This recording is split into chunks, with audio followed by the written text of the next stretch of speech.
Boa tarde a todos e todas.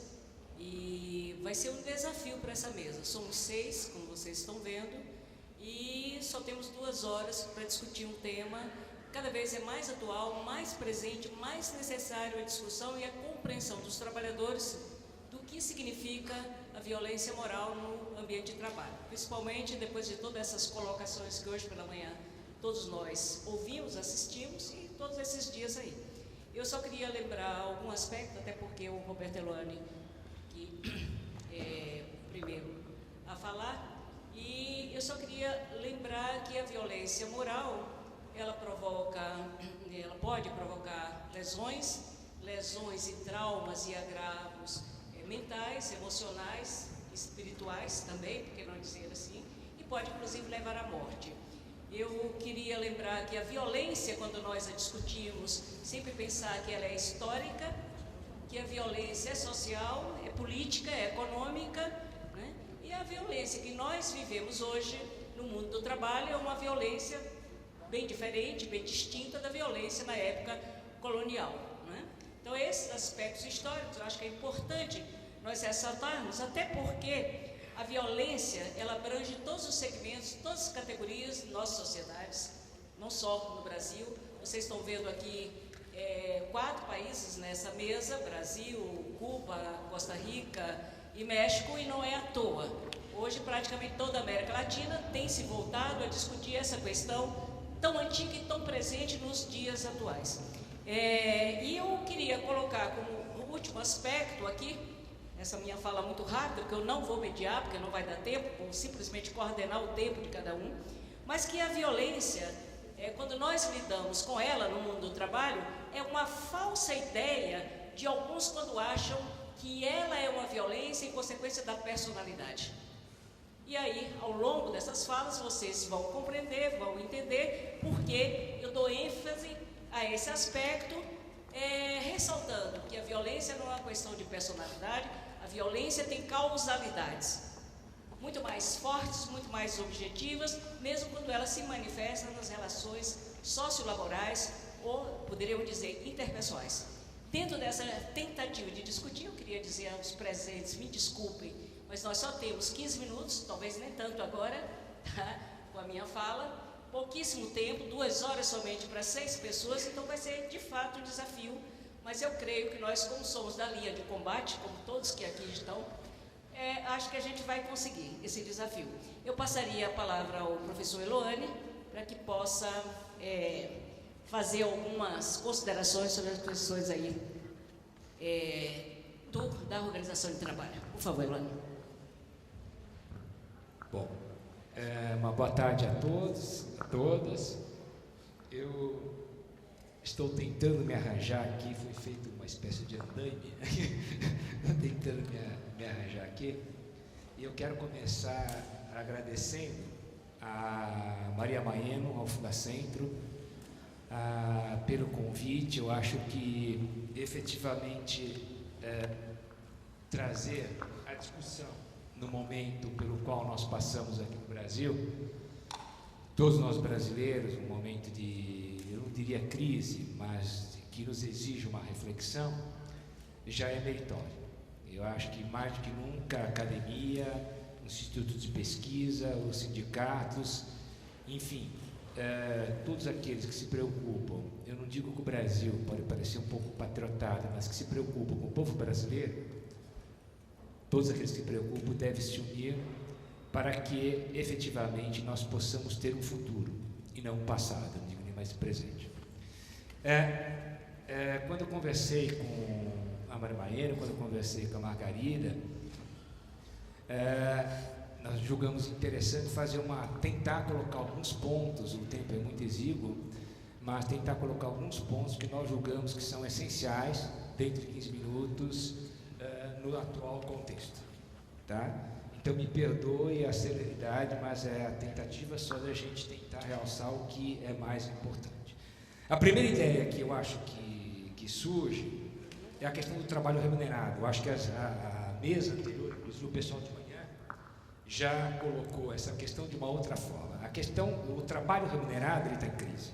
Não há de se discutir mais o trabalho emprego. O trabalho, ele existe o que está acabando é efetivamente o emprego.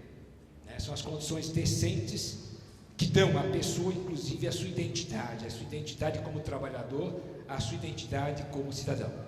Isso é uma mudança brutal, radical, em relação à década de 1960, na qual, com todos os erros, com todos os desacertos do capitalismo global que já existia, afinal de contas, a gente ainda poderia falar uma certa ética social, embora seja difícil, na minha opinião muito particular, falar em ética dentro do capitalismo. De qualquer maneira, você tinha um mínimo de seguridade, você tinha um estado de previdência que garantia àqueles que trabalham, que vivem da sua força de trabalho, não só alguns direitos, como uma perspectiva de futuro.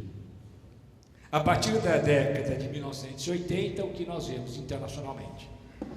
Nós vemos através de um processo dito neoliberal, na minha opinião, neoconservador, algo que foi produto de grandes transnacionais, Shoibos coreanas, Zaibatsu japonesas, holdings internacionais, foi feito um grande pacto, não em Washington, como se fala, conceito de Washington, já é uma mentira, não foi em Washington, foi em Genebra, ratificado pelo capital internacional e assinado em Washington, que constituía esse acordo em começar um processo de flexibilização do trabalho. Vamos começar por flexibilizar a produção. Comecemos, ao depois, a flexibilizar a legislação e depois flexibilizemos o quê? A mente das pessoas. Aquilo que no meu trabalho de livre docência eu chamei de manipulação da subjetividade. Como você flexibiliza a mente das pessoas? Você flexibiliza a mente das pessoas naturalizando aquilo que é um absurdo. Nos fazendo acreditar que, afinal de contas, é justo você fazer o que está sempre tentando fazer aqui com a Previdência, que o sujeito trabalha 30 anos, com a promessa que vai ter alguma coisa ao depois, e depois não recebe nada. Não sei, eu fiz direito aqui no Lago de São Francisco, devo ter sido um péssimo aluno de direito penal, porque quando você promete algo que vai vender, vai dar, após uma contribuição de 30 anos, uma casa bonita, com piscina, maravilhosa, e depois você fala para o sujeito após 30 anos, vem cá meu caro, as regras do jogo mudaram, tá? Você não vai receber mais uma casa, você vai receber um terreninho na periferia daquele lugar, e contente-se com isso. Para mim isso é fraude, para mim isso é 171, é Código Penal. Mas não é só isso, e com os acidentados, e com aqueles que perderam a saúde justamente tentando aumentar a taxa de lucro mediante uma mais-valia absoluta e relativa. O que você faz? Vocês também não servem mais. Afinal de contas, quem mandou vocês se acidentarem? Por trás disso ainda permanece, sim, o conceito de ato inseguro.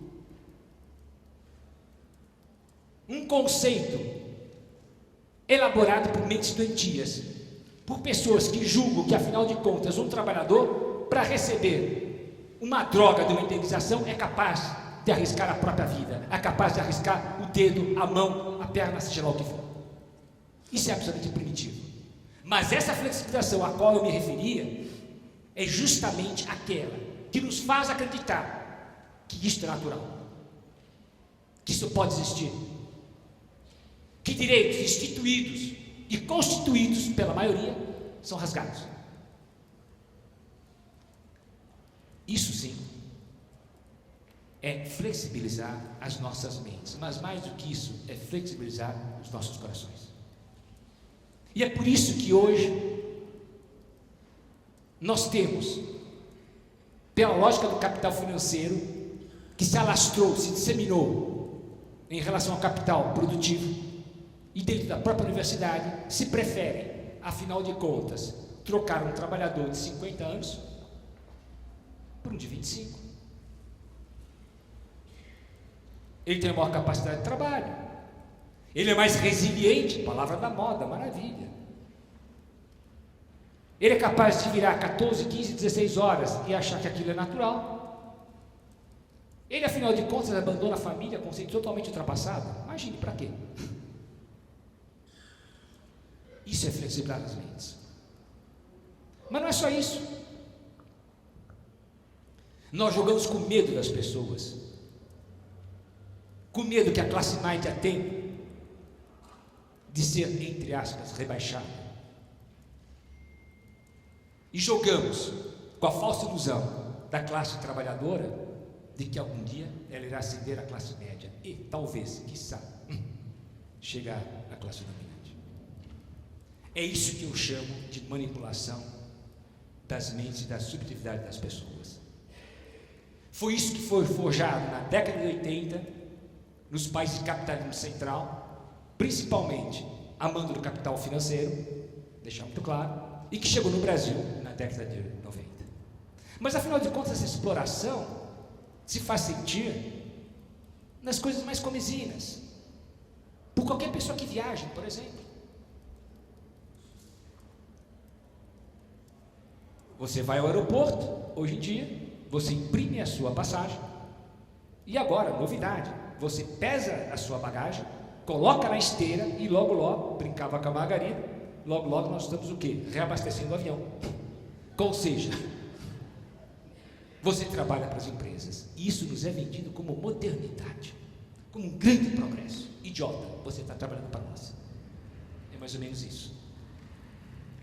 Mas, afinal de contas, os bancos já nos ensinaram muito bem como é perfeitamente possível você ter 1.425.000 trabalhadores há cerca de 17 anos atrás, e hoje você ceifar 1 milhão de postos de trabalho. Foi isso que aconteceu no Brasil. Mais do que isso, o setor que mais enxugou foi mais lucrativo e o que mais automatizou. Me desculpe, se isso é modernidade, eu quero voltar às cavernas. Não existe nada de moderno disso. Se afinal de contas nos expropriarmos do bom senso, nos expropriarmos do nosso senso de solidariedade é ser modernos, então realmente temos muito que aprender com os antigos. Mas o que mais foi bem sucedido nessa estratégia, sem sombra de dúvida, foi a capacidade brutal que essa lógica pós-fordista, essa lógica pós-moderna, conseguiu fazer com o coletivo de trabalho. Talvez seja inapropriado, teoricamente, nós falarmos em coletivo de trabalho. O coletivo de trabalho foi absolutamente destruído. E não me refiro mais ao coletivo de trabalho no que concerne ao peão. Eu me refiro ao coletivo de trabalho de forma genérica. Nos hospitais, que no estado de São Paulo se transformaram 90% em OS. Está tudo privatizado.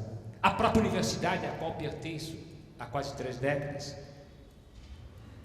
que fez com que docentes a toda hora ombreiem com os demais e tentem competir por verbas, por louros e outras vaidades, em todos os setores produtivos, conseguiram detonar com o senso de solidariedade. E não há de se julgar solidariedade sem ética. Nós só somos éticos quando nós pensamos no coletivo, pensamos que somos semelhantes aos nossos colegas de trabalho, e que não devemos fazer com eles aquilo que nós não gostaríamos que fizessem com nós.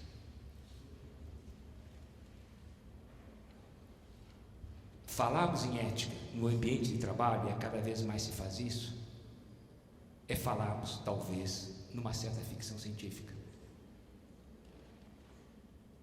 Por que se fala tanto em ética? Inclusive nas faculdades de administração. Fala-se tanto em ética porque se tem pouca ética. Dá-se curso de ética porque as pessoas desconhecem o significado da ética. Confundem ética com moral, que são coisas muito diferentes. E Kant muito bem nos ensinou. E olha que eu nem sou kantiano. Moral é sair bem na foto. Moral é sair bem nas avaliações. Moral é, afinal de contas, cumprir as metas. Enfim, é ser um bom menino para ter um aumento de salário, uma certa bonificação, ou, pelo menos, a possibilidade de ser mandado embora. Isso não tem nada a ver com ética. Ética é diferente. Ética é um processo individual, é regida por princípios, pelo ditame do bem comum, pelo imperativo, e agora Kant, de que, afinal de contas, eu tenho o dever de ter um princípio interno, porque eu sou humano, porque eu tenho uma dignidade, e devo começar a me respeitar para respeitar o outro. O capitalismo implode com essa lógica, porque o que importa não é o outro, não sou só eu, é o que eu consigo produzir, é o que eu consigo lucrar, é o que eu consigo fazer pela minha organização, mesmo que para isso, numa verdadeira metáfora da guerra, eu tenha que mentir, eu tenha que roubar, eu tenha que enganar, tenho que proceder àquilo que se chama de sofrimento ético, tal como alguns bancários, infelizmente, são obrigados a fazer, a enganar aqueles que, numa atitude ingênua, confiam nos seus ditames, confiam nas suas orientações. Realmente, o projeto da década de 80 do capitalismo central chegou no Brasil, inclusive na administração pública, na década de 90, conseguiu perverter os nossos corações, nossas mentes. O problema, eu não quero ser partidário, não é governo Temer. O problema é o que conseguiram fazer antes dele. Simplesmente, ele tinha todo um caminho aberto para trilhar, sem grandes resistências.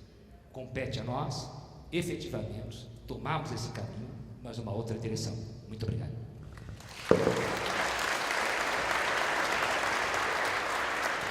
Muitíssimo obrigada. Muitíssimo. Passo imediato para o Dr. Leonardo, por favor.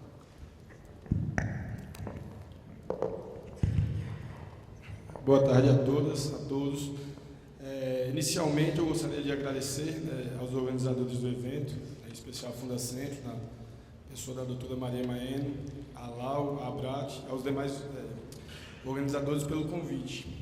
E considerando que o evento é um evento que envolve pessoas de outros países, eu gostaria de começar lendo o que diz o item 1 do artigo 17º da Declaração Sociolaboral do Mercosul.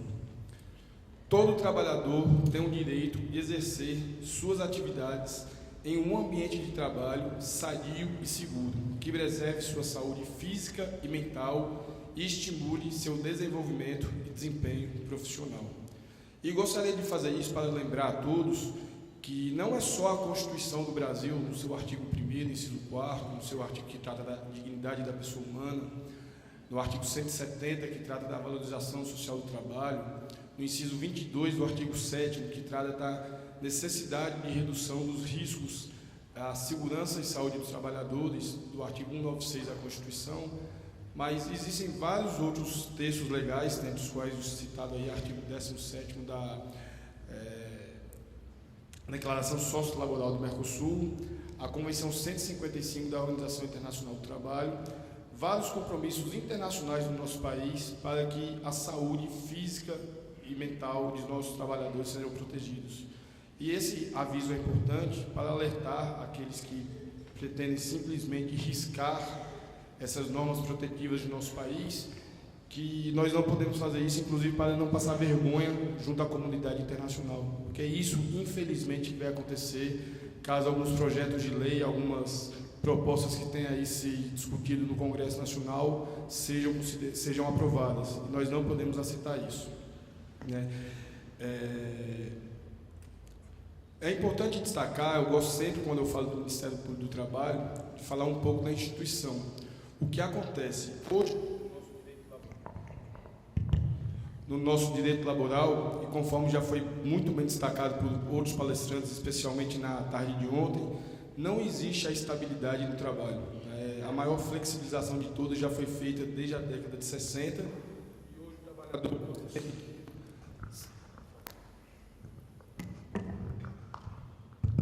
o trabalhador pode ser demitido sem justa causa, sem que a empresa informe os motivos, simplesmente porque a empresa não quer mais, simplesmente muitas vezes porque ele está atrapalhando.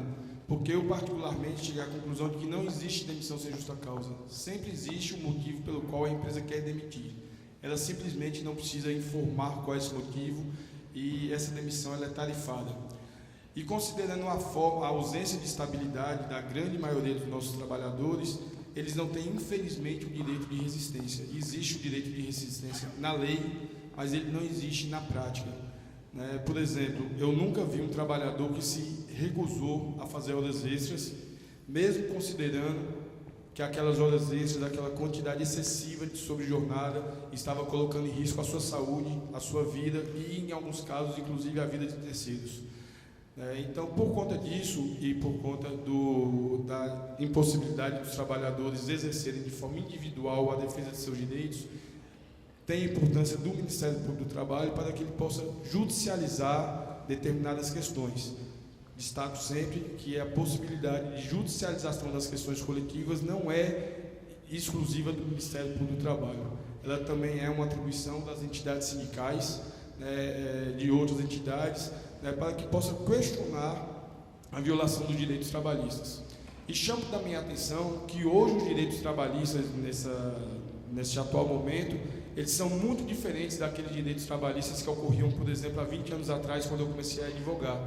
Eu me recordo que eu fui fazer uma pós-graduação uma vez, em especialização, acho que no ano de 99 ou 2000, e uma das discussões em sala de aula era uma funcionária de um banco estatal em Pernambuco, que por ter sido readmitida por garantia de emprego, porque estava doente, foi demitida doente, foi readmitida por uma decisão da Justiça do Trabalho, era proibida pelo banco, de tomar água. Era simplesmente proibida de tomar água. E eu comentei na sala de aula brincando, professor, por que ela... Brincando não, na verdade, falando sério.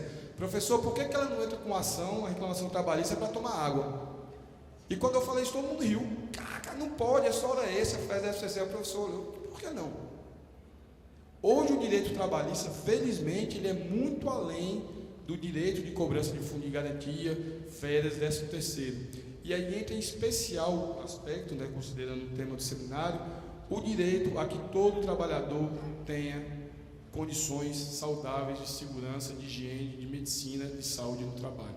E essas condições quer seja em relação às condições físicas, biológicas, químicas e também em relação às condições mentais. Porque o que infelizmente acontece é que parte das empresas considera o investimento em segurança, que para nós do Ministério do Trabalho é um investimento, não é investimento, é uma obrigação, mas ainda é, infelizmente, em muitos casos, mais barato não investir em segurança do que investir. E nós temos que, Ministério Público, sindicatos, Poder Judiciário, inverter essa lógica. Eu, às vezes, vejo algumas situações do Poder Judiciário, não faço crítica aqui ao Poder nunca, mas há casos concretos, que o cidadão pede uma mão e recebe a indenização de 5, 6, 7 mil reais. É muito mais barato para a empresa, caso ela não queira respeitar as normas regulamentadoras do Ministério do Trabalho e Emprego, não investir em segurança e pagar depois a indenização. Só que isso não pode acontecer, porque por mais que a gente fale, por mais que seja um clichê, por mais que seja um pleonasmo, não existe nenhum valor que se repare um membro perdido, não existe nenhum valor que vai reparar a família, a perda de um ente querido no local de trabalho. E eu costumo sempre colocar também que, infelizmente, no nosso país, as vidas não têm para algumas pessoas o mesmo valor.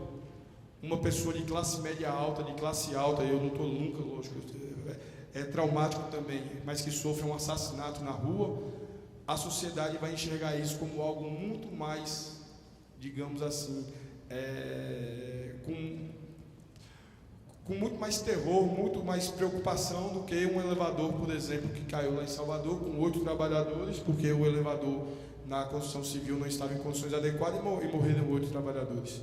Então, o que existe é uma necessidade de se investir cada vez mais na segurança do trabalho e cobrar cada vez mais o respeito às normas regulamentadoras do Ministério do Trabalho e Emprego. É importante também que os próprios trabalhadores tenham consciência de que eles podem e devem cobrar o respeito a essas normas. Eu lembro que quando eu comecei a trabalhar como procurador do trabalho, e a doutora Maria perguntou há quanto tempo eu estou no Ministério Público, e se vão quase 10 anos, então há uns 9 anos atrás, eu recebi uma denúncia de um trabalhador que dizia que a empresa não depositava o fundo de garantia dele. E a denúncia era essa: a empresa não deposita o fundo de garantia, ponto final. E eu quase arquivei essa denúncia porque, para nós, o Ministério Público, isso não é uma meta prioritária, ao contrário do combate ao trabalho escravo, combate ao trabalho infantil, respeito às normas de meio ambiente de trabalho. Mas resolvi, por algum motivo, encaminhar. Normalmente eu não atuaria, mas encaminhei para o Ministério do Trabalho e Emprego local, que tinha uma representação na época muito presente, né? Infelizmente não tem mais, como tem acontecido hoje, na maior parte, né, do Ministério do Trabalho e Emprego. Os auditores fiscais estão aposentando, estão deixando o serviço e as vagas não estão sendo repostas, infelizmente, o que tem feito também com que aumente aí o desrespeito à legislação trabalhista. Mas eu me recordo que eu encaminhei isso para o Ministério do Trabalho e Emprego e depois de 2 meses chegou a resposta. De fato, a empresa não depositava o fundo de garantia, mas a empresa não dava água, a empresa não dava banheiro, a empresa não dava EPI e a empresa não tinha refeitório. E o que me chamou a atenção, que para aquele trabalhador nada disso era importante. O importante para ele era que o FGTS não fosse depositado. Então a gente precisa também mudar uma cultura, já temos procurado mudar, temos, que eu falo, a sociedade como um todo, Fundacentro, Ministério do Trabalho, sindicatos, né, mostrando a todos a importância do meio ambiente de trabalho como um todo seguro. E o que nós vemos, né, nessa atuação ministerial, eu vou dar um corte aqui no que eu tinha pensado em falar, é que existem, infelizmente, organizações empresariais que, de forma consciente, elas desrespeitam e agridem a saúde física, a saúde psíquica dos trabalhadores. Por exemplo, eu vou citar um exemplo de uma atuação que já aconteceu do Ministério Público do Trabalho há alguns anos atrás em relação a um dos maiores bancos do Brasil. O banco obrigava que gerentes da agência do interior circulassem com malotes de 100 a 150 mil reais no próprio carro para fazer o transporte de dinheiro entre uma agência bancária e outra. Eu pergunto, alguém aqui acha que a gerência do banco, alguém, um jurídico, alguém do banco não sabia que isso é proibido? Tem como se saber? Alguém aqui pode achar que isso é normal? Né? Você colocar para um trabalhador sem arma, sem nada, 100, 150 mil reais, né, numa lote, 200 mil reais para colocar no seu carro para estar circulando, né, em regiões de grande criminalidade. E por que o banco fazia isso? Porque é mais barato. Caso o dinheiro fosse roubado, tem seguro. Caso o trabalhador seja vitimado e aconteça alguma coisa, né, por exemplo, um assassinato, vamos para o extremo, um assassinato do trabalhador, depois se contrata outro. Infelizmente, é a prova de que muitas vezes o elemento humano, que era para ser o elemento, é por força da Constituição Federal, é por força de questão de humanidade, gente. É questão de princípio de, eu não sou religioso, mas de qualquer religião, o princípio, o homem tem que estar à frente de tudo. Mas, infelizmente, é a prova de que o elemento humano é apenas mais um elemento da produção. E, como eu disse antes, né, o que é isso? É uma organização do trabalho que sempre visa minimizar os custos da mão de obra para ter mais lucro, mais valia. E aí, coube, no caso, uma atuação do Ministério Público do Trabalho para falar que a cada vez que isso acontecer, caso seja comprovado, vai ter que se pagar uma multa, não me recordo o valor certo, para transformar essa violação, que é clara, que é direta, que é inconteste, mais prejudicial ao banco do que se ele passar simplesmente a cumprir a lei. Uma outra situação que eu gostaria de destacar, né, se sabe que o trabalho no setor bancário é um trabalho que, por estar envolvendo valores de terceiros, por estar envolvendo o risco, né, da criminalidade, né, infelizmente nós vivemos num país em que a criminalidade é muito, os índices de criminalidade são muito altos. Então, o trabalho bancário ele é um trabalho muito estressante, né? Eu não sei se tem alguém aqui do Sindicato dos Bancários, mas a quantidade de bancários afastados por doenças psíquicas, doenças mentais é altíssima. Existe um setor assemelhado aos bancários, que é hoje o setor do telemarketing, né? Inclusive o próprio Dr. Roberto colocou antes, né? Hoje, grande parte das pessoas do setor bancário migraram para o setor do telemarketing, porque o banco consegue que o telemarketing faça grande parte, acho que 70% a 80% das atividades que antes eram feitas nas agências bancárias, hoje é feito pelos setores de telemarketing. Então, hoje o setor de telemarketing é um dos setores também mais propensos ao adoecimento, aparecimento de doenças psíquicas. É um setor tão propenso a isso que foi feito um anexo, o anexo 2 da NR17, que trata da ergonomia e das condições no setor de telemarketing. E que deveriam, inclusive, conforme mencionado por um desembargador no Tribunal Regional do Trabalho da 9ª Região, o Dr. Ricardo Tadeu, servir de exemplo para que combater o assédio moral em todos os demais setores da nossa economia. Em que pese o anexo 2 da NR17 prevê diversas formas de proteção aos trabalhadores, a saúde psíquica dos trabalhadores, as empresas normalmente não respeitam isso. Eu estava de férias até sábado passado e há 2 semanas atrás e há 15 dias atrás já estava de férias, protocolei, não fui eu que protocolei, foi o Ministério Público uma ação contra uma das maiores empresas de teleatendimento no Brasil, onde nós pedimos o cumprimento de 66 ou 67 itens da norma regulamentadora do anexo 2 da NR17. Porque o que as empresas querem? Elas querem dos seus trabalhadores um português perfeito, mas elas não querem pagar muito. Elas querem dos seus trabalhadores que não percam tempo, por exemplo, com a inicialização do sistema de computador, Quem trabalha com computadores antigos sabe que muitas vezes demora para abrir o computador. Só que ela não quer atualizar o computador dela. O que ela faz? Ela simplesmente diz que o ponto vai ser batido no próprio computador. O que é isso? É simplesmente querer jogar para o trabalhador toda a demora que o sistema começa a se inicializar. Ela quer que os trabalhadores atendam através de um script. O que é isso?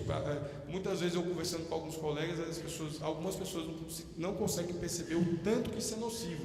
Mas imagine você trabalhar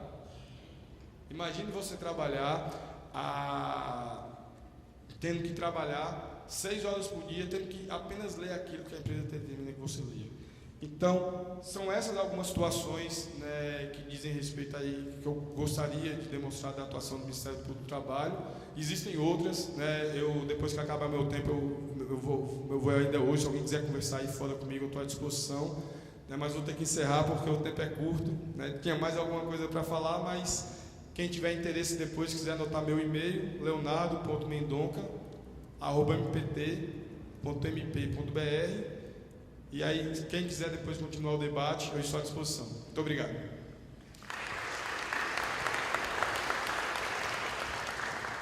Obrigada, doutor Leonardo. Passo a palavra para o Alex Ricardo, Sindicato dos Químicos. Boa tarde aos companheiros e às companheiras presentes nessa plenária. Boa tarde, doutora Margarida. Agradeço a organização dessa atividade pelo convite e trazer um pouco do nosso dia a dia e também socializar para vocês qual que é a maior dificuldade que o sindicato tem, principalmente nas questões psicológicas ou psicossociais, de apurar e até mesmo receber essa demanda. Para que vocês entendam qual é a nossa dificuldade, eu preciso criar um cenário para vocês. Hoje, a organização das empresas, você precisa produzir a maior quantidade, em menor espaço de tempo e com a qualidade quase 100%. Ou seja, o trabalhador, a princípio, ele consegue atender essa demanda, mas o ser humano tem as suas limitações. Ele começa a perder um pouco aquela caminhada, aquele acompanhamento, e a função do gestor, quando eu falo gestor, eu vou mudar um pouco a palavra, eu vou falar assediador, é justamente de obter esses números que ele quer. O que ele faz? Ele faz uma reunião, coloca os números, atendeu, beleza. Não atendeu, ele faz uma reunião, começa a fazer alguns apontamentos de quem cumpre e de quem não cumpre aquelas metas, e começa a citar e fazer comparações.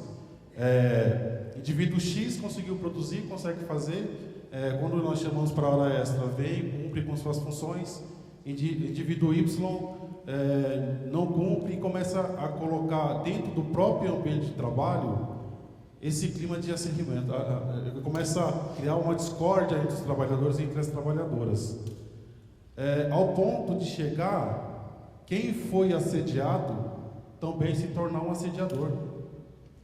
Porque quando eu deixo de cumprir e o companheiro deixa de cumprir, se ele cumpriu menos do que eu vou cobrar dele.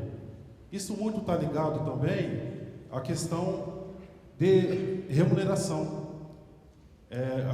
As grandes empresas e várias empresas que têm de médio e pequeno porte, elas têm a participação em lucros e resultados. E dentro dessas participações em lucros e resultados, elas têm a participação que tem que ser colaborador, que tem que ter menos refúgio, mais produção, menos negativação em questão de controle de qualidade. E com isso tem as metas individuais e as metas globais. Enquanto as metas individuais do companheiro ou da companheira não me afetam, eu não cobro. Mas quando as metas do companheiro e da companheira afetam o meu global, opa, peraí, mexeu no meu bolso? Companheiro, ou você faz, ou você me prejudica, eu vou receber um valor a menos, porque você não está colaborando. E essa pessoa começa a ficar retraída dentro do chão de fábrica. Ela já não tem aceitação dos seus companheiros, ela tem vários assediadores, desde a sua chefia até o seu companheiro mais próximo de trabalho, e ela começa então a se fechar e já não tinha espaço para a produção, porque ela já tinha esgotamento físico e agora começou o esgotamento mental. Ela vai cair em declínio. E para ela cair em declínio, ela vai ficar isolada, vai ficar mais exposta, vai ter o comprometimento da sua vida social, porque em casa ela também já não é a mesma. Então ela trabalha de segunda a segunda, não tem espaço para a família cobra, a gente precisa de você presente. Mas quando esse companheiro, essa companheira já está no estado psicológico agravado, ele já não tem mais vontade de trabalhar. E como é que dentro da minha casa eu falo, eu não tenho vontade de trabalhar? Ainda rege no Brasil aquela ideia, quando o indivíduo não quer trabalhar, ele é preguiçoso, ele é vagabundo. Isso dentro da família também começa uma pressão psicológica. Então esse indivíduo já não tem muita mais saída. Volta para dentro do cenário fabril, a pessoa muda ele de setor, coloca lá para fazer um serviço que não tem nada a ver com a sua qualificação, que não tem nada a ver com a produção, isola ele numa sala, coloca ele monitorado, não tem direito de conversar com as pessoas, aqueles que conversarem com ele serão repreendidos, não tem direito à ligação, toda vez que vai ao toalete é cerceado por quem que vai, então a pessoa começa a ficar num estado cada vez mais isolado. Até então, a dificuldade do sindicato é aí, porque a pessoa vê o sindicato como a última ferramenta. E quando é a última ferramenta, geralmente ele já passou até por um profissional da saúde que identificou o problema, mas não consegue eliminar a causa. Porque a causa é no chão de fábrica, é o assediador. Com isso, a pessoa nos procura, a gente toma algumas ações, que é uma intervenção dentro da fábrica. Primeiro chama uma reunião, a princípio amigável, para apurar. Nenhuma empresa vai reconhecer que tem um assediador ou que cometa o assédio, e diminui. Depois, passando o tempo, o assediador ele não muda o perfil dele. Ele muda um pouco o foco, mas o perfil dele continua o mesmo. Quais são as ações que são cabíveis? É uma mesa redonda junto às delegacias regionais de trabalho, é uma denúncia no Ministério Público. Eu vou colocar um caso aqui que eu peguei ontem, bem a calhar. A companheira que é do setor farmacêutico, né, trabalha na assistência administrativa entre a produção e a parte do administrativo mesmo, que é vendas, distribuição de material. A chefe dela começou a exigir dela e ela começou a cair nesse declínio que eu relatei agora. Ela chegou ao ponto de nos procurar porque ela tomou uma justa causa faz 2 dias. Como é que você reverte isso? Vamos para cima, vamos discutir. Só que o difícil é você entender que todos esses processos que se dá, a companheira ficou numa sala, onde ela tinha uma folha em branco e fazia o apontamento da produção. Espera aí, que produção que eu vou apontar?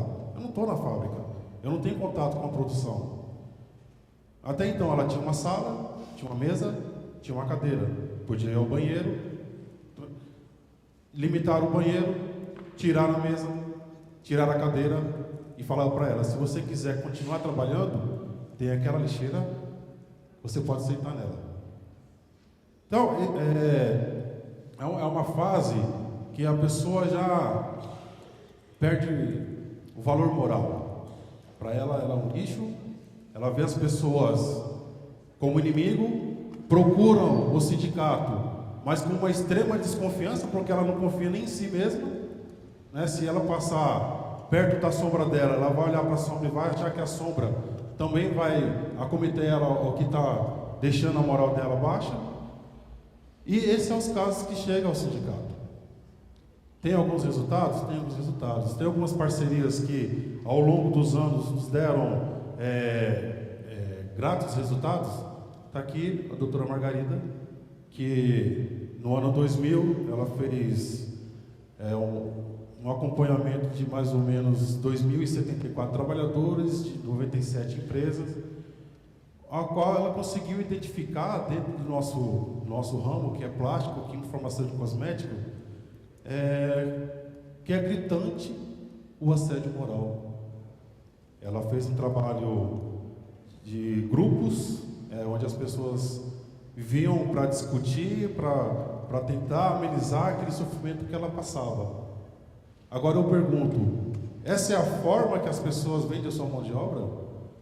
Essa é a forma da troca do capital? Eu vou lá, entrego aquilo que está descrito, aumenta-se a produção, aumenta o esforço, vendo a minha vida social, já não tenho convívio com a família, perco o convívio com os companheiros de trabalho, perco o convívio com a sociedade. Simplesmente a pessoa é expurgada da empresa, né, que acho que não tem outra palavra, né, que a gente possa usar, isso é um expurgo, como que ela não tem mais valor nenhum, tanto como a sua mão de obra nem na vida social. A pessoa precisa fazer um tratamento contínuo, porque ela não consegue sequer cerrar os olhos para dormir. Essa companheira que me procurou, ela já está há 15 dias, e as somatórias de horas é assim, assustadora. Ela acredita que não conseguiu dormir 10 horas em um período de 15 dias. Então ela procurou o nosso recurso. A gente está entrando com uma pedida de mesa redonda, mas já na sequência a gente já vai entrar com um processo contra a empresa. Gostaria muito de falar o nome da empresa, mas fica complicado. Acho que é um outro meio que a gente usa para fazer essa exposição. Mas isso não é algo que é só do Brasil. Tanto é que nós temos companheiras e companheiros aqui nessa mesa que vão também falar de suas experiências. Aqui é um pouco da América do Sul e Caribe, que a gente tem um contato maior, mas aí você pega países que ao ver de muitos deslumbra, que é primeiro mundo, que eu gostaria de estar lá, que a situação é a mesma. Tanto é que no dia 28 de abril, para o dia 28 de abril, onde a gente faz a discussão, que é o Dia Internacional do Acidente do Trabalho, ou a relação que nos traz o acidente do trabalho, a OIT colocou como tema esse ano as doenças que são acometidas do psicossocial, o assédio moral, o assédio sexual também, que é muito gritante. E são temas que se alguém vem falar, como é que eu comprovo isso? Né? Se eu estou dentro de um ambiente fechado e quem tem o controle desse ambiente fechado é o assediador, como é que eu consigo levar isso?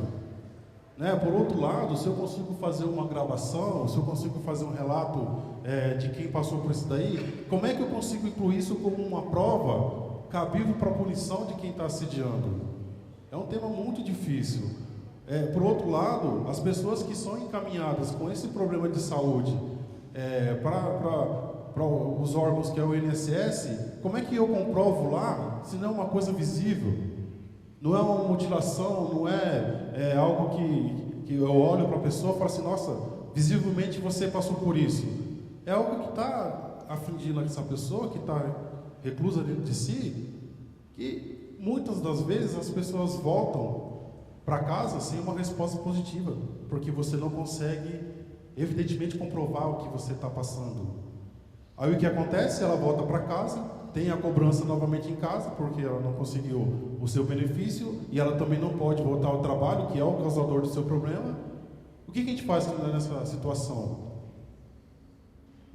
Isso não se restringe ao ambiente fabril, aos bancos, o doutor que citou, aos telemarketing, até mesmo já vi outro dia, na Feira Livre, um assédio.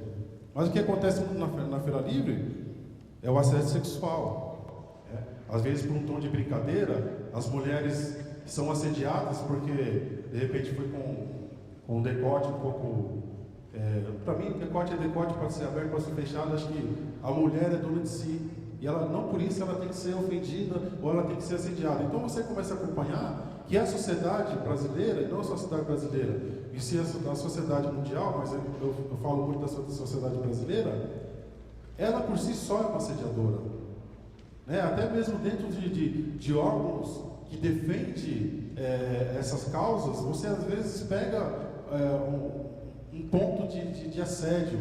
Aí você questiona, opa, pera lá, se nós estamos aqui para combater o assédio, como é que esse espaço também assedia? Será que não está na nossa cultura? Como é que a gente faz para mudar isso? É buscar recursos, é buscar conhecimento, é buscar pessoas que passaram pelo mesmo problema? Então, até que esse tema aqui era um seminário de uma semana, você tentar trazer ele para 15 minutos ou menos é um pouco complicado, mas a principal arma que nós temos hoje é quando a pessoa se sentir assediada, não deixar para o esgotamento, porque quando ela chega no esgotamento, ela não acredita nem em si mais, quando se lá acreditar nas pessoas, e quando busca o recurso, você tem que correr, e eu uso novamente o caso que aconteceu com a companheira que conversou comigo ontem. Demora-se anos para você comprovar. E como é que essa pessoa fica? A gente vai entrar com um processo? O sindicato não homologa esses casos, pode homologar em algum fórum que tem aí. Estou concluindo, Flora. Pode até homologar algum, mas não deixar para a última instância. E nem permitir também que esse assédio parte dentro de casa. Que o assédio moral também acontece dentro de casa. Aí se você perder o contato familiar, que eu acho que é a base de tudo, você não consegue expandir esse crescimento e esse fortalecimento para fora também. Então, quando se sentir nessa situação, procure alguém que esteja fora dessa roda de fogo, fora desse círculo vicioso, que com certeza essa pessoa vai te dar um horizonte. Ou ela já passou por um assédio, ou ela já conheceu alguém que passou por assédio. Todos nós somos assediados, mas temos que deixar de ser assediados e assediadores. Obrigado. Obrigada, Alex. Eu estou com a pressão, mas não tem jeito. O tempo corre. Não. Por favor, Xínia, Costa Rica. Veremos rapidamente a experiência de Costa Rica em relação a esse tema. Boa tarde. Voy a hablar en español porque todavía mi portugués le falta mucho como para poder dirigirme a ustedes. Gracias a los organizadores, a Margarida, que me invitó, a ustedes por estar presentes en esta charla que vamos a tener en el transcurso de la tarde sobre lo que es el acoso laboral y sexual, porque van de la mano. Históricamente, desde los años 80, observamos que Heinz Lehmann viene investigando sobre el problema del acoso laboral y sexual. Para Lehmann, el acoso laboral consiste en una serie de tácticas y estrategias que se le aplica al trabajador para que no produzca en el empleo y se le excluya. Dentro del acoso laboral tenemos dos figuras, una, el bullying y el burnout. El bullying compuesto por los chismes, la agresión verbal, no verbal, la estigmatización dentro de la organización para ir creando el ambiente conveniente para que el trabajador se le excluya, se le responsabilice de los problemas de producción o bien de relaciones humanas. Pero también observamos dentro del proceso la figura del burnout. ¿En qué consiste el burnout? Significa no asignarle tareas al trabajador y acusarle de no querer producir. Cuando llegan los procesos de evaluación, señalar que no produce, que no trabaja y utilizar el instrumento de evaluación para excluirle del empleo con un procedimiento formal dentro de la organización. También es recargar al trabajador de tareas, presionarlo constantemente para que brinde resultados, no habiéndosele dado el tiempo suficiente para que investigara, para que produjera, y posteriormente estigmatizarlo con los superiores jerárquicos es el culpable, es el responsable del no rendimiento. Además, observamos que la no comunicación es otra forma de utilizar las potestades formales dentro de la organización para estigmatizar al trabajador, no asignarle las funciones, no comunicarle las decisiones y posteriormente excluirle del ambiente de trabajo. Pero también observamos que aislar al trabajador a través de la no comunicación, y no solo la no comunicación formal de los actos de producción o de servicios, sino también la no comunicación social, es otra forma de acosar al trabajador. Entonces observamos por un lado un elemento formal dentro de la organización que facilita y avala los actos de un superior jerárquico o sus colaboradores cercanos para que acose a otro colega, o a su vez podemos observar que un grupo de colegas acosa a un trabajador para excluirle. ¿Por qué motivo? Porque da mayor producción, porque se caracteriza por su disciplina y respeto, porque rompe el esquema que el resto de los trabajadores viene desarrollando en X unidad productiva. Ahora, el problema está que ese ambiente de trabajo se vuelve nocivo, se vuelve insoportable, no solo para la víctima, sino para los trabajadores que están cerca de ese trabajador, pero no están incluidos dentro del proceso de acoso. Ahora, observemos que en ese proceso, ese trabajador no solo tiene la presión de la organización, sino también tiene la presión de sus colegas o trabajadores de un mismo nivel o mayor nivel, acosándole y presionándole para que se vaya de la organización. Si no se va, empiezan los ataques ya a la integridad física. ¿Cómo? A través de la agresión cuando va a los baños, con saboteos en los alimentos, poniéndoles químicos, o bien cuando va hacia el trayecto de la casa atacándose, o bien del trayecto de la casa al trabajo, o bien atacándole a su familia, o bien agrediéndole con mensajes de amenaza e intimidación hacia su familia, o bien que se le va a atacar sexualmente a sus hijos, a sus hermanos, a su esposo, a su esposa, etcétera, etcétera. Observamos que el trabajador vive en una constante amenaza, angustia y ansiedad por el problema de agresión constante que vive en el ambiente de trabajo. Es un ambiente cargado de agresión y violencia que, a pesar de que el objetivo está orientado a que el trabajador no produzca, el trabajador se exige o la trabajadora se exige para dar un mayor nivel de producción, de tal forma que no se le culpe de que está cometiendo errores en los procesos o bien que no está obedeciendo a su superior jerárquico. Por otro lado, ¿qué hacer ante esa situación? Si el trabajador se empodera para emprender la lucha y luchar día a día para que no se le excluya del trabajo, empieza una lucha que le genera una experiencia política, que lo convierte en un sujeto político luchando por el día a día, por sus arroz y sus frijoles. Ahora, disculpen el término, pero es así de gráfico. Cuando a un trabajador se le excluye por un proceso de acoso y hostigamiento laboral y sexual, llega un momento de pauperización, que no tiene recursos para pagar un abogado que le defienda dentro de la administración, dentro de la sociedad, para trabajar.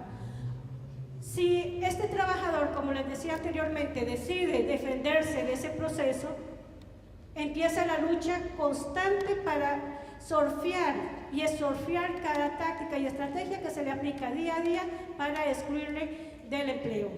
Ahora, ¿qué pasa dentro de la organización? La apertura de procedimientos administrativos violándose el debido proceso administrativo, o bien cuando recurre a un estrado judicial, observar que también se le viola el debido proceso, en cuanto a juez imparcial, igualdad jurídica y demás elementos que componen el debido proceso. Pero, ¿qué pasa si el trabajador recusa a los jueces? Se manda la amenaza a su familia o al mismo trabajador, es hora de callarlo, es hora de callarla, etcétera, etcétera. Ahora, este proceso genera en el organismo del trabajador una serie de afectaciones que hemos logrado comprobar incluso con informes médicos forenses de cómo un trabajador en un ambiente de trabajo agresivo, violento, puede generar enfermedades crónicas o bien ataques cerebrocardiovasculares o vasculares que conlleva ataques cardíacos y que repercute a su vez en un accidente cerebral, o bien cánceres, tumores en el organismo, lumbalgias, dolores de cabeza, úlceras, diabetes, estrés, ansiedad, angustia. Y observen que nosotros no estigmatizamos con nuestros argumentos a la víctima, como por ejemplo, es que está ansioso, discúlpeme, está deprimido, está ansioso por el proceso de agresión y violencia que vive en el empleo, y no nos pagan a nosotros como trabajadores cuando se nos contrata el primer día para que empecemos a trabajar y en el corto, mediano, largo plazo tengamos que pagar un abogado que nos defienda por procedimientos con acusaciones falsas, cargados de nulidades, en donde no se ha respetado el debido proceso. Por otro lado, no se nos contrata y no se nos dice en el contrato de trabajo, mire, usted tiene que pagar en el corto, mediano plazo por incapacidades porque se va a enfermar por la agresión y violencia que sufre en el empleo. Por otro lado, no se nos dice tampoco, mire, ustedes en el corto, largo plazo van a tener una enfermedad crónica o van a morir de cáncer por la agresión que ha sufrido en el trabajo. Provocado no, porque puede ser a través de químicos que se genere también el cáncer en el organismo, ya sea cáncer de garganta o de exófago, o de estómago, etcétera, etcétera. Y tenemos las pruebas para demostrarlo. Ahora, existe una serie de instrumentos internacionales que nos protegen a los trabajadores en el empleo, como por ejemplo la Convención Americana de Derechos Humanos nos protege el derecho al empleo, que es sagrado. Por otro lado, protege el derecho a la privacidad, protege sobre el derecho a opinar dentro del empleo con responsabilidad. No significa que vamos a decir lo que se nos ocurre sin un fundamento, sin una responsabilidad sobre lo que se dice. La Declaración Universal de Derechos Humanos, el derecho a la privacidad, el derecho al empleo, el derecho a la dignidad e integridad en el empleo. Por otro lado, el convenio 111 de la OIT, también incluso el convenio 111 de la OIT, no solo protege en contra de la discriminación, sino que también protege en caso de acoso sexual. Por otro lado, está el convenio do Para do Belém de Brasil para las mujeres en cuanto a la violencia en el empleo emitida por hombres o superiores jerárquicos que sean del género masculino. Y llego al convenio sobre la no discriminación de la mujer, el CEDAW. Este convenio es fundamental en la defensa de una víctima de acoso laboral que sea mujer, porque dice su artículo 7 y 11 claramente que una mujer no puede ser excluida del empleo, no puede tener un trato diferenciado, no puede ser excluida del trabajo por elemento de agresión o violencia, y no se puede utilizar los instrumentos de evaluación para excluirle del empleo.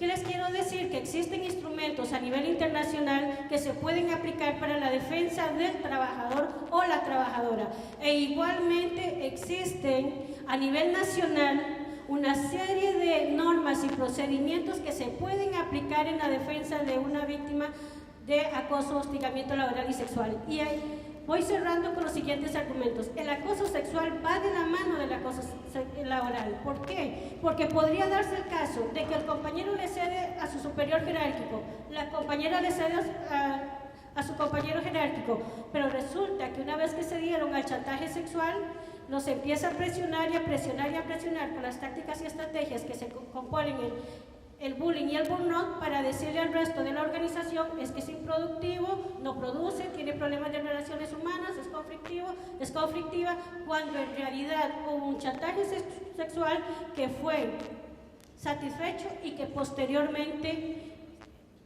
se quiere excluir ese empleado para que venga otra víctima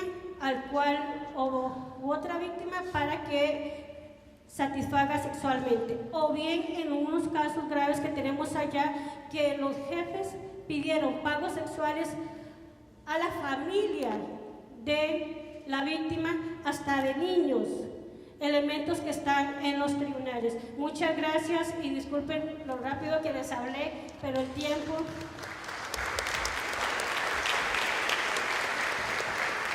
Muy bien, Sheila, gracias. Bueno, vamos escutar agora a Lídia Guevara, sim, cubana, que tem muito a nos falar. Porém, tente em 15 minutos.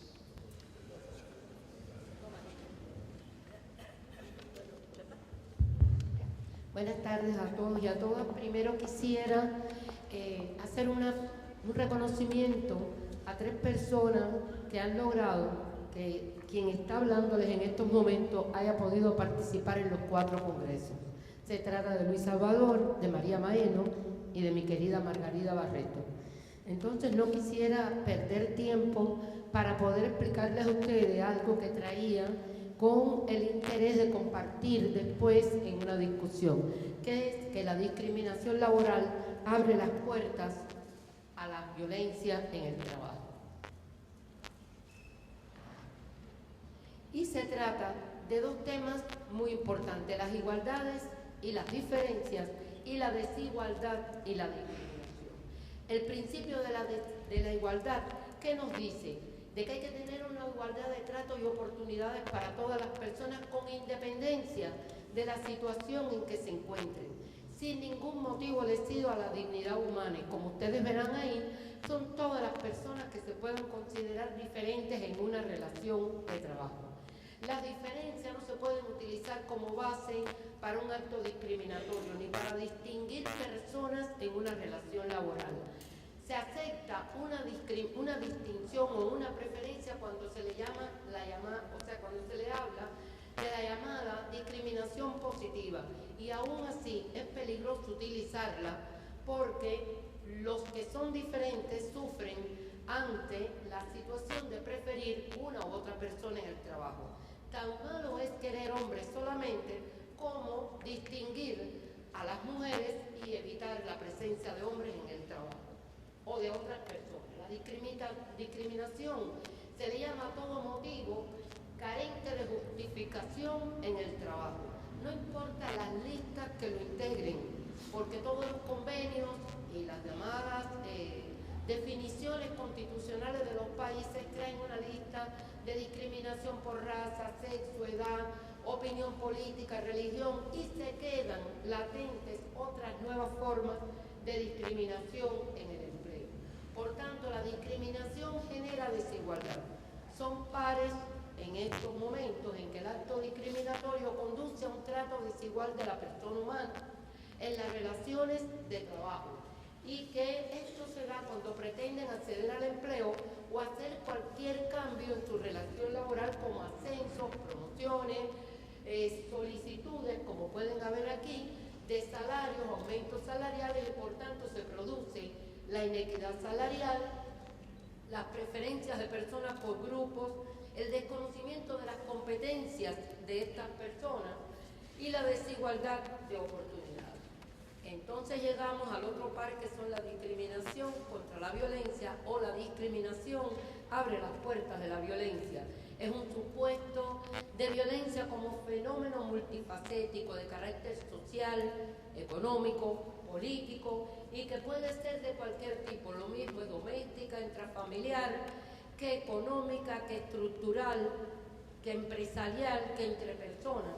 Y queríamos hacer un solo aparte en estos momentos, y es que la violencia Cuando se habla de la violencia empresarial, tenemos que tener en cuenta que esta violencia lo mismo puede ser entre personas en las relaciones laborales como entre los jefes y los subordinados, y que esta violencia siempre trae aparejada una situación de no conocimiento, desconocimiento de la persona, y hay veces que nos es difícil llegar después al hilo conductor de quién generó o cómo se produjo el daño a la persona. Por tanto, ¿cuándo es que la discriminación se traduce en un hecho de violencia? Cuando la desigualdad de trato está dentro de las manifestaciones de la violencia psicológica en el trabajo. Se exteriorizan distintos actos discriminatorios y por eso la legislación en algunos países europeos, en lugar de hablar de acoso psicológico, habla de acoso discriminatorio, tratando algo que nosotros hemos mucho tiempo trabajado en conjunto, y es que un solo acto puede traer un hecho de violencia. No es necesaria la repetitividad ni la manifestación continuada. Ya Cini habló del convenio 111 de la OIT, que es el que da la definición de qué se considera discriminación como cualquier distinción o preferencia o exclusión basada en los distintos motivos. Y que pueden ser cualquiera de estos, pero que estos son los nuevos, los que no se habla actualmente, como diferenciar una persona por obesidad, diferenciarla por tatuajes, por piercing, por una procedencia genética de alguna enfermedad que pueda tener y no ser empleada por estos motivos. O sea que no importa sea hombre o sea mujer, o sea una persona con género diferente, un transgénero, todos tenemos que tener derecho al trabajo y la igualdad en el empleo. Se pueden agrupar de diferentes formas, por raza, sexo, edad, por solamente a las mujeres les toca una discriminación específica por embarazo, por lactancia, por maternidad, y ustedes verán todo el conjunto de estas discriminaciones. Pero hay otra cara de la discriminación, y es la violencia laboral que padecen los individuos cuando son envidiables o son llamados vulnerables o sencillamente los consideran amenazantes. O sea, puede amenazarme a mí porque él pueda ser superior en cuanto a conocimiento.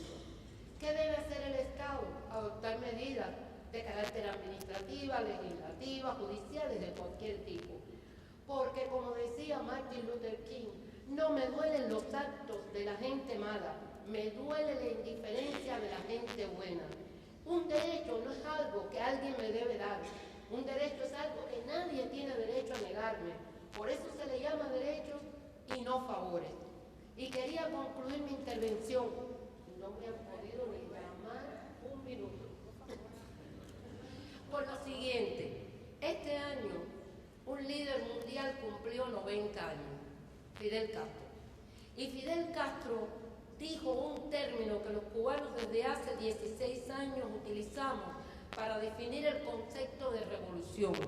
Pero el concepto de revolución es evolución, es vida, es todo. Y en ese concepto él decía que revolución es sentido del momento histórico, es cambiar todo lo que debe ser cambiado, es tratar a las personas y ser tratados como seres humanos, es no mentir jamás ni violar principios éticos, porque esa es la base de la igualdad y la justicia social. Muchas gracias.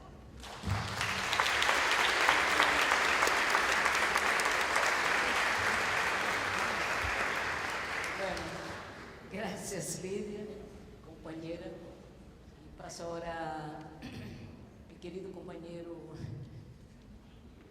Elías García Rosa de México. Por favor, Elías.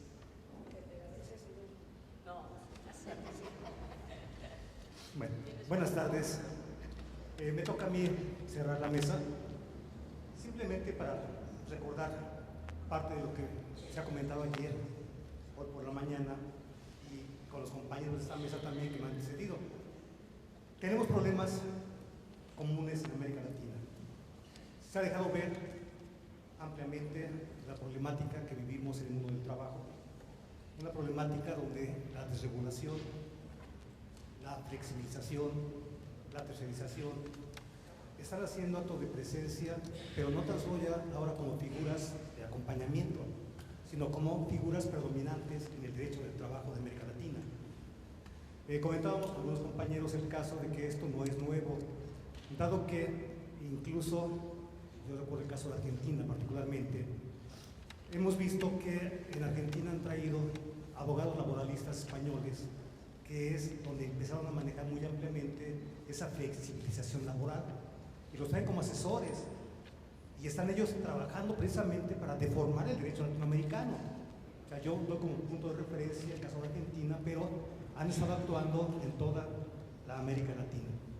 En ese sentido, nos encontramos nosotros que en ese compartir problemáticas con los demás países, algunos han avanzado con respecto a la violencia en el trabajo, otros estamos empezando. Dentro de estos últimos se encuentra México.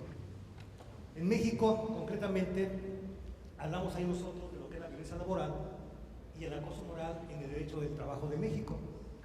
Es una figura que, en primer lugar, es poco conocida en el país. Normalmente, en la Ley Federal del Trabajo se empieza a manejar apenas en el año 2012, pero desde mi óptica particular lo hace equivocamente, porque ni siquiera tiene una claridad conceptual en lo que está prescribiendo. Es tan lamentable esto que, vamos a ver más adelantito, la propia Corte, la Suprema Corte de Justicia de la Nación, analiza un caso de acoso laboral, pero lo hace con base al derecho internacional y no con base al artículo que crea el Congreso de la Unión en México. Es algo muy lamentable, la verdad, porque la propia Corte no le ve realmente ninguna claridad a dicha concepción que genera el Congreso de la Unión. Y eso es muy problemático. Pero bueno, creemos que es necesario crear un marco normativo específico que regule la violencia en el trabajo y en particular el acoso moral en el trabajo. ¿Por qué? Porque los casos cada vez están siendo mayores, o sea, no son nuevos, eso ha sido histórico, siempre ha existido, pero sin embargo les comentaba que es poco el conocimiento que hay en la sociedad mexicana con respecto al acoso laboral. Afortunadamente ahora ya, a partir de algunas organizaciones universitarias, a partir de algunas organizaciones sindicales, que son muy poquitas por cierto, y también de algunos grupos políticos, sobre todo partidos, ya hay alguna difusión de esa temática. Esto ha obligado a que de alguna manera se dé en México como parte de la famosa reforma laboral, que no voy a comentarla porque es muy amplia. Se planteó una reforma laboral donde lo que se está planteando exactamente ya es la desregulación del trabajo. Es algo que a mí me preocupa mucho, como trabajador sobre todo, pero también como sujeto social, donde esa reforma de pronto empieza ya a darle mayor fuerza, por ejemplo, a la tercerización. La reconoce ampliamente, la apoya en la Ley Federal del Trabajo. Y aquí también les comento algo. En México, el derecho del trabajo es federal. No hay derecho local, es federal. Entonces, imagínense, se está regulando a partir de esta ley esta figura de la tercerización y por lógica está afectando a la cuestión de los trabajadores mexicanos. Lo está excluyendo de alguna manera del medio ambiente de trabajo. Ese es un aspecto. También por otra parte, por ejemplo, ahora se crean nuevas figuras para que el patrón pueda despedir a un trabajador. ¿Por qué lo vinculo esto con el trabajo que estoy exponiendo? Porque de alguna manera, a partir de lo que contienen estos dispositivos legales, el patrón puede simplemente argumentar que hay una causal de despido sin responsabilidad para el patrón. Vayan entonces a un artículo al respecto para que veamos de qué estoy hablando, ¿sí? Y también por otra parte se argumenta de que el trabajador puede también dar por terminada la relación de trabajo sin que tenga el trabajador ninguna responsabilidad, pero, sin embargo, siempre sale por medio del despido. Y eso es ilógico. Eso es ilógico. Porque teóricamente y legalmente sabemos nosotros que también el trabajador puede invocar la cuestión de la restitución en el lugar de trabajo. Pero ahora la Ley Federal del Trabajo lo maneja simplemente como una causa de despido sin responsabilidad para el trabajador. Es decir, cuando el trabajador llega ya a los órganos jurisdiccionales para invocar su derecho por haber sido despedido, es porque ya está fuera del medio ambiente del trabajo. Cuando debiera ser al revés, primero juzgarlo y después ya en su defecto despedirlo. Entonces, aquí tenemos una serie de problemas bastante fuertes. En México, por mala fortuna, estamos mal en muchas áreas. El compañero que exponía ayer de México hablaba de ese reconocimiento histórico que ha tenido el derecho del trabajo en México, donde se argumentaba incluso que es el primer derecho, y sobre todo de tipo constitucional, de crear los derechos sociales en favor del trabajador. ¿Qué es lo real? Lo real es que en México tenemos un 66% de la población nacional en pobreza extrema. Es un dato muy grave. Si tenemos derechos sociales, ¿cómo vivimos la mayoría en pobreza extrema? No hay coherencia en lo que está diciéndose, por una parte en el discurso político y por otra parte en la realidad que viven los mexicanos. ¿Sí? Eso por una parte. Por otra parte también nos damos cuenta, por ejemplo, que el artículo 123 nos da una serie de elementos del derecho al trabajo y del derecho del trabajo. Pero tenemos un derecho al trabajo, pero no hay empleo en la sociedad mexicana. Tenemos índices de desempleo más altos que los que nos mostraban por la mañana aquí en Brasil. Son más altos en México. Entonces, ¿dónde están los derechos sociales? Solamente en el texto constitucional. En la vida real no aparece. Bueno, ese es otro elemento interesante. Tenemos más todavía. También tenemos nosotros, por ejemplo, que el artículo 5 de la Constitución nos dice que cada quien puede dedicarse a la profesión u oficio que mejor le acomode siendo lícito. Así dice la Constitución, en el artículo 5. Pero, ¿qué ocurre en la realidad? Nuevamente nos encontramos con el problema del desempleo. Yo tengo esa libertad constitucional para dedicarme a aquella actividad que me acomode, pero sin embargo no tengo dónde desempeñarla, no tengo dónde ubicarme, y en ese sentido pues realmente es un problema porque, por ejemplo, ahora tenemos un caso muy patético, muy preocupante. Yo trabajo en una universidad y nos encontramos que en la facultad, del total de gente que sale, ingresan a laborar aproximadamente el 6% solamente. El 6% va ingresando a laborar. Los demás están desempleados durante 2 o 3 años. Porque aparte hay un juego en todo esto. Las empresas e instituciones piden experiencia laboral, pero no permiten el acceso de la gente a que obtenga experiencia. Es un juego totalmente esto. No sé si se captó la idea, pero por una parte se pide que haya experiencia ya de parte del sujeto que va a entrar como trabajador. Bueno, en esta reforma que les estoy comentando de 2012, también de ahora ya se permite un contrato de aprendizaje. Algo que anteriormente estaba negado porque era violatorio de los derechos. Sin embargo, nuevamente ya con esta reforma se permite ese contrato de aprendizaje, donde yo voy y si en 30 días no justifico capacidad para hacer, me despiden sencillamente. Entonces quieren gente preparada, pero no quieren gente para preparar en las empresas e instituciones. Esto es un problema bastante fuerte. Bueno, continúo. Como producto de esta reforma, se dice que el acoso moral en el trabajo fue regulado en la fracción A del artículo 3 bis, que dice: hostigamiento, el ejercicio del poder en una relación de subordinación real de la víctima frente al agresor en el ámbito laboral, que se expresan por conductas verbales, físicas o ambas. Y luego lo vincula con la otra figura que comentaba la compañera, del acoso sexual en el apartado B, simplemente. Pero yo me quiero quedar un poco en el inciso A, porque si ustedes se dan cuenta, aun cuando cada estado, cada nación tiene sus conceptos con respecto a lo que es el acoso moral, consideramos nosotros que esta concepción no es suficiente para poder invocarla ante un órgano jurisdiccional. Le faltan muchos elementos. Le faltan tantos elementos que les comentaba hace un momento. La propia Suprema Corte de Justicia de la Nación adoptó una postura respecto de ese concepto. En el 2013, la primera sala atrajo un amparo directo en donde se analiza el caso de una trabajadora de la Junta Local de Conciliación y Arbitraje del Valle de Toluca, que dijo haber sido víctima de hostigamiento o acoso laboral. La Corte analizó el asunto.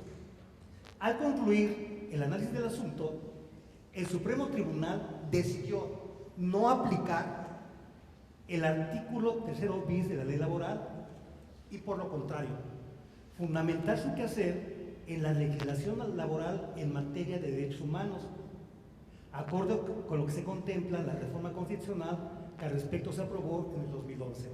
Fíjense, la propia Corte decide no hacer uso de ese dispositivo legal. Eso nos da exactamente la idea de en qué condiciones nos encontramos en la regulación de esta figura en la legislación mexicana. La Corte decide irse por la otra parte, la parte más simple. A partir de 2011 se aprobó la reforma del artículo 1 de la Constitución, que ahora ordena su mandato de que cualquier resolución legal que se tome debe hacerse con base al derecho internacional de los derechos humanos. Eso es importante, porque finalmente abre una perspectiva para que la gente se defienda. Pero decía el compañero de México ayer, yo estoy de acuerdo con él, ¿y dónde están los abogados internacionalistas? ¿Dónde están? Los abogados se forman manejando las leyes locales. El derecho internacional implica trabajar más arduamente, tanto para el que litiga como para el que está en la administración de justicia. Y ni uno ni otro se comprometen. Y eso hace nuevamente que la víctima del acoso laboral quede en estado de indefensión. Es un problema bastante fuerte, pero hay un caso más todavía. Bueno, ahí tenemos varios dispositivos, ahorita pasa lo otro que estaba comentando, varios dispositivos en la legislación mexicana que permitirían a la persona que es víctima de acoso laboral invocar su derecho. Por ejemplo, tenemos en la Constitución, en el Código Civil Federal, en el Código Penal Federal, aunque este último, el Código Penal Federal, tiene un problema, porque este Código Penal Federal derogó los artículos contenidos, en el título 20, delitos contra el honor, el capítulo 2, artículos del 348 al 355, comprendían los delitos de injurias y difamación, que eso se da en el acoso laboral. Por otra parte, el capítulo 3 hablaba de la calumnia en los artículos 356 al 359. Y en el capítulo 4, en los artículos 360 al 363, se hablaba de medidas legales para las otras figuras. Es decir, por vía penal, en este momento en México es casi imposible invocar la violación a la dignidad en el trabajo, porque están derogados esos artículos, y es una cosa muy problemática en realidad. Bueno, comentaba el caso de que tenemos, por ejemplo, por fortuna, algunas disposiciones en otros ordenamientos. El caso concretamente es el de la Constitución. Permite, a partir de varios dispositivos legales, invocar la defensa del derecho violentado de parte del trabajador. En el Código Civil también tenemos varias situaciones. Aquí lo que debo recordar solamente es que no podemos invocar a la vez todas, sino que depende de la pretensión que se tenga para ver por qué ordenamiento va uno, ¿sí? No podemos invocar todo. Pero eso, ahí tenemos varias situaciones que nos pueden dar algunas armas. Incluso con respecto al Código Penal, independientemente de lo otro que derogaron, tenemos algunas alternativas que constituyen delito y que se pueden dar en las relaciones de trabajo. Por eso se está manejando de esa manera. ¿Sí? Bueno.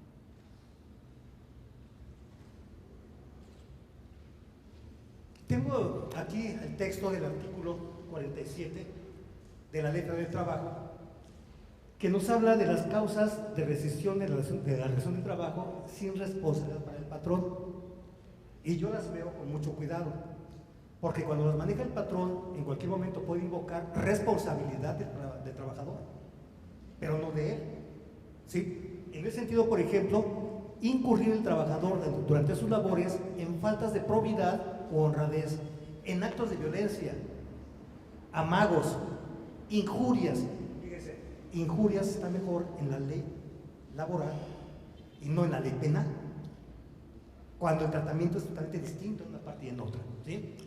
O malos tratamientos en contra del patrón, sus familiares o del personal directivo o administrativo de la empresa o establecimiento, o en contra de clientes y proveedores del patrón, salvo que medie provocación que obre en defensa propia.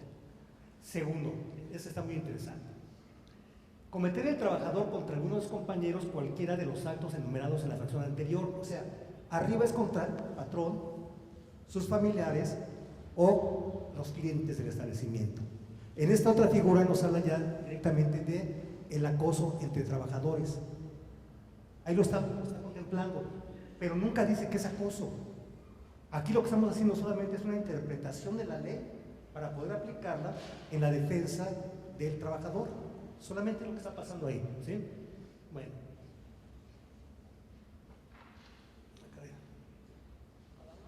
¿No cambia?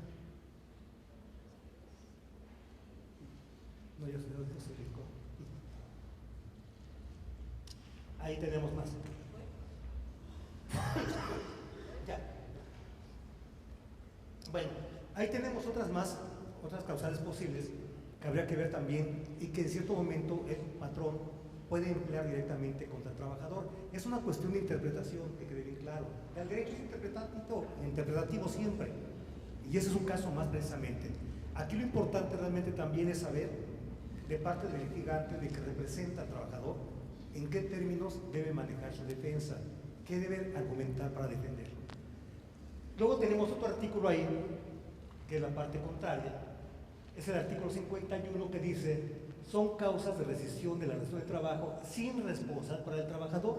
Y ahí viene lo que les comentaba hace un momento, donde de pronto ese trabajador puede también rescindir la relación de trabajo, pero, sin embargo, no tiene la garantía previa de juicio para efecto de defender su derecho. Tiene que optar por la rescisión de la relación laboral, y eso dificulta la situación.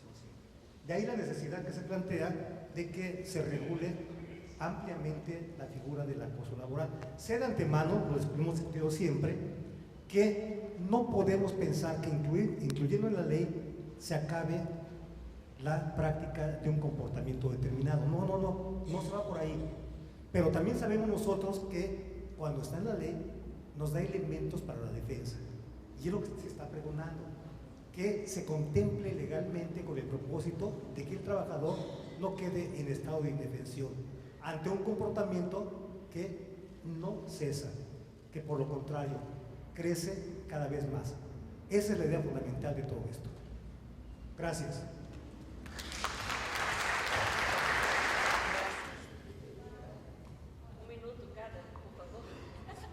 Vou tentar correr. De fato, nós, no Ministério Público do Trabalho, a Justiça do Trabalho como um todo, temos dificuldade em verificar essas questões específicas. Hoje, no Ministério Público do Trabalho, nós temos em todas as regionais médicos do trabalho e engenheiros do trabalho, mas nós não temos, até onde eu sei, psicólogo do trabalho em nenhuma unidade do Ministério Público do Trabalho. Ao mesmo tempo, o Ministério Público do Trabalho desenvolveu um sistema, dentro de uma coordenadoria, que é a CAPI, Coordenadoria de Apoio à Pesquisa de Informação, eu acho que o nome é esse, um sistema informatizado do Ministério Público do Trabalho, que ele trata e ele filtra todos os dados da Previdência Social. Há alguns anos atrás foi feito um convênio entre o Ministério Público do Trabalho e a Previdência Social.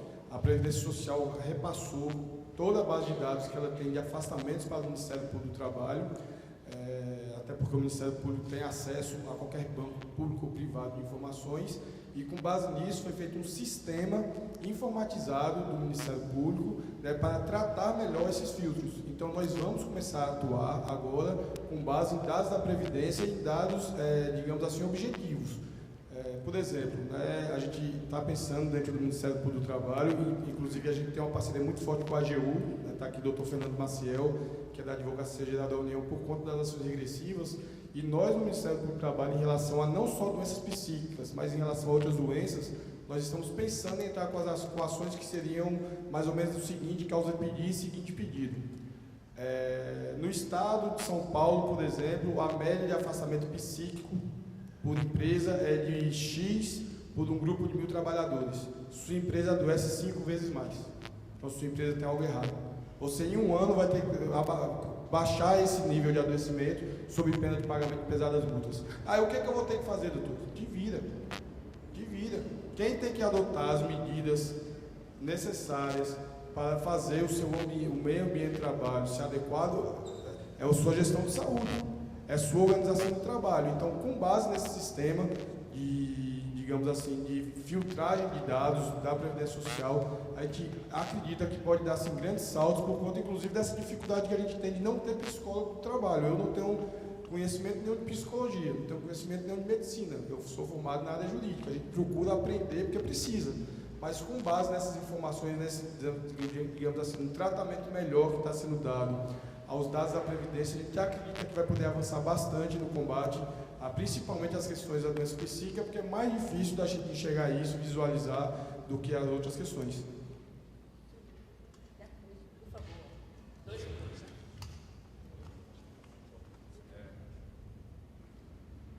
Alô? Bom, eu acho que a questão é super interessante do doutor. Não vai dar para a gente detalhar, porque são 2 minutos, vamos respeitar o tempo. Mas a questão do assédio, tentando sintetizar as duas questões, tá?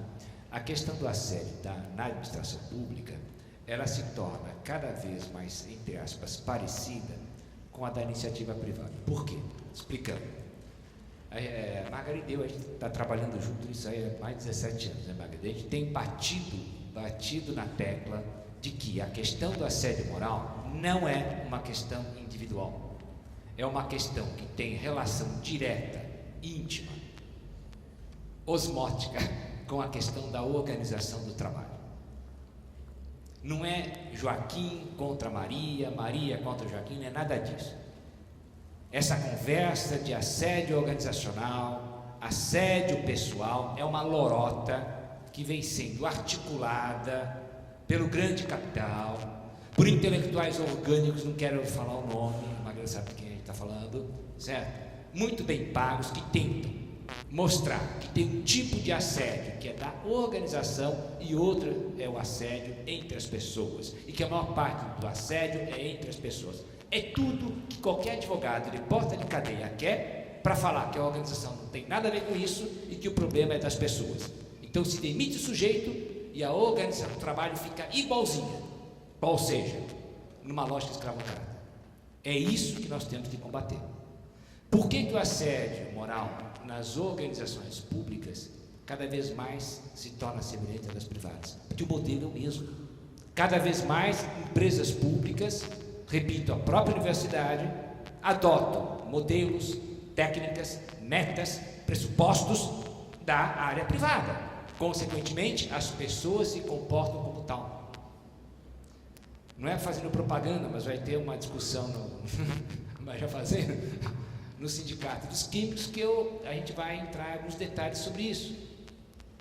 Eu acompanhei de perto, entrevistei pessoas de uma organização pública que adotou procedimentos tão semelhantes à iniciativa privada, que ocorreram inúmeros suicídios.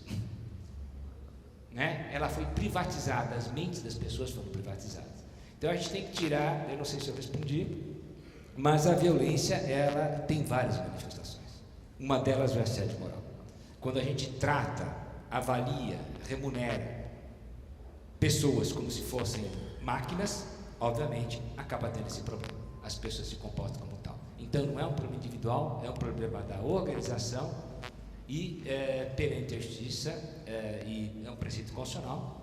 A organização é sempre solidária, o que significa? Ela é responsável pelo que acontece dentro das suas paredes. Bom, mas assim, muito obrigado pela presença de todos. Eu queria, ao final, agradecer. Bem, Lídia está pedindo? Ahora me voy a tomar un momentito, 2 minutos de los 8 que solamente hablé. Creo que tengo el derecho, ¿no?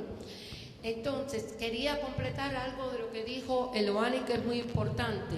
No se trata solo de riesgos psicosociales, se trata de riesgos psicosociales y organizacionales, porque son tan importantes las relaciones humanas como la carga de trabajo, como los horarios diferentes, como de las diferentes actuaciones de la administración en la evaluación de los trabajadores, esa evaluación del desempeño tan crítica, donde se somete al trabajador al criterio de sus compañeros de trabajo, incluso de los clientes, para poder determinar si es competente o no en su puesto de trabajo.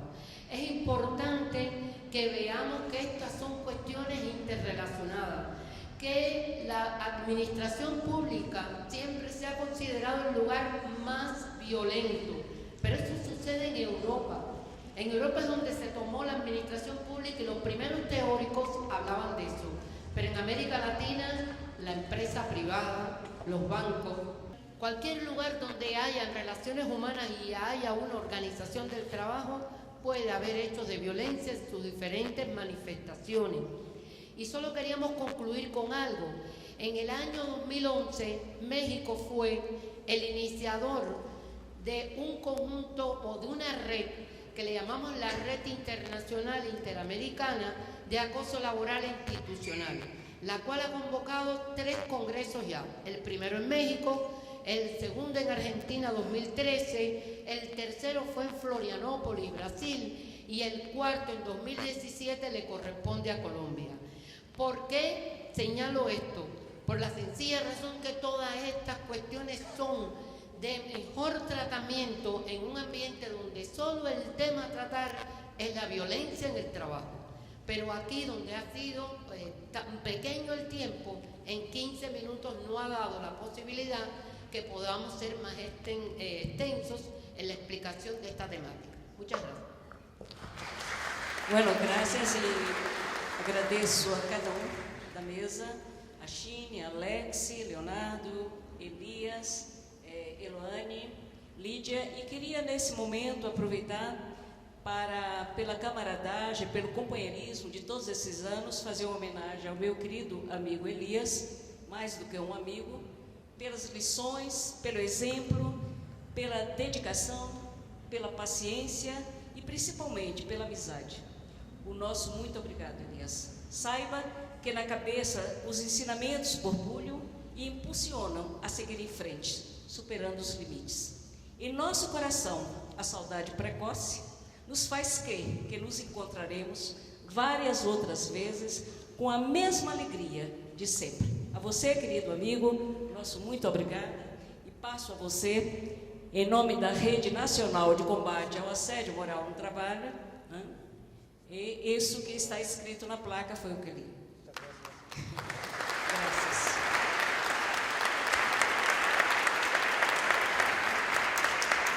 E obviamente que não poderia deixar também de homenagear uma amiga querida, companheira de lutas, a Lídia Guevara, que está conosco há muitos anos, nessa empreitada de difundir pela América Latina o tema acoso, que hoje praticamente todos os países conhecem, e a Lídia teve um papel fundamental. A Lídia, a Dulce e a Silvia Franco, 3 pessoas de países distintos. Podíamos dizer para vocês, foram exatamente esses 3 países, Argentina, Uruguai e Cuba, associada ao Brasil, que nós começamos a difundir, e hoje nós temos várias pesquisadoras em diferentes países da América Latina.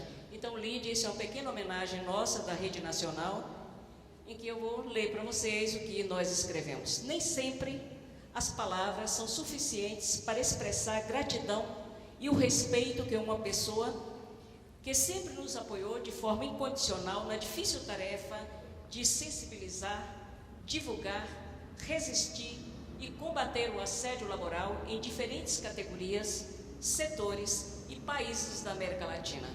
Saiba, Lídia, que a nossa amizade, nossa afetividade resulta do seu companheirismo, apoio, presença e parceria, conquistando nosso respeito e admiração. Nosso agradecimento por tua contribuição ao longo desses últimos 15 anos. Eu creio, todos nós cremos da rede, que sem você seria bastante difícil termos alcançado o que alcançamos, dar visibilidade a um tema tão importante, tão necessário discutir nesse momento atual da conjuntura que estamos vivendo em toda a América Latina e não só. Eu queria resgatar uma frase do Oscar, quando ele diz, e eu vou dizer de uma outra forma: trabalhadores e trabalhadoras do mundo, univos. É mais que necessário pensarmos em transformações radicais de nossas sociedades. Obrigada, gente.